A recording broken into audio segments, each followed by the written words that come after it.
নমস্কার বন্ধুরা, পেটিক চ্যানেলের সমস্ত দর্শক বন্ধুদের সাদর আমন্ত্রণ। বন্ধুরা, আজকে বেগুন দিয়ে একটা রেসিপি আপনাদের সঙ্গে শেয়ার করব। রেসিপিটা হলো আচারি বেগুন। এখানে আমি 3টে এরকম বেগুন নিয়ে নিয়েছি। এখানে মশলার জন্য 1 চামচ করে সর্ষে, হাফ চামচ কালো জিরে, 1 চামচ পাঁচফোড়ন, 1 চামচ গোটা জিরে নিয়েছি। এই মশলাগুলো আমি সমস্ত ড্রাই রোস্ট করে নেব। এখানে আদা 1 ইঞ্চি নিয়েছি, 4টে রসুন নিয়েছি, এগুলো একটু গ্রেট করে নেব।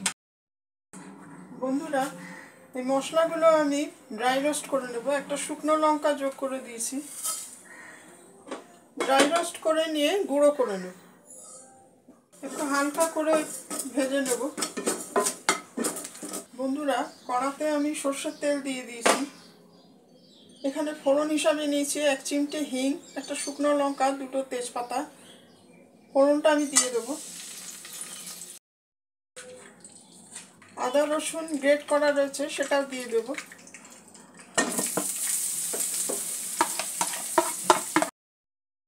একটা টমেটো কুচিয়ে নিয়েছি, টমেটোটাও দিয়ে দেবো। টমেটোটা একটু নরম হয়ে এলে বেগুনটা আমি দিয়ে দেবো। একটু বড় মাপের করে কেটেছি বেগুনটা। বেগুনটা একটু ভেজে নেব 2-3 মিনিট। বন্ধুরা, 2-3 মিনিট আমি বেগুনটা ভেজে নিয়েছি। স্বাদ মতো নুন দিয়ে দেব।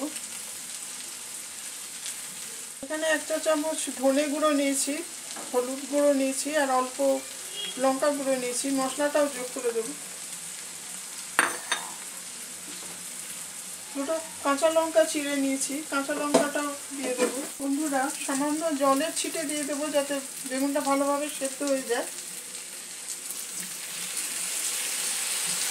খুব বেশি জল ব্যবহার করবো না। 1 চামচ চিনি দিয়ে দেবো। বন্ধুরা, বেগুনটা সেদ্ধ হয়ে গেছে।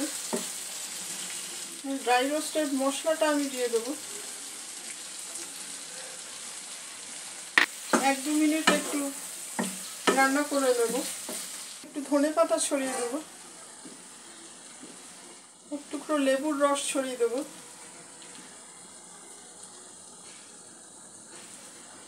তৈরি হয়ে গেল আমাদের আচারি বেগুন।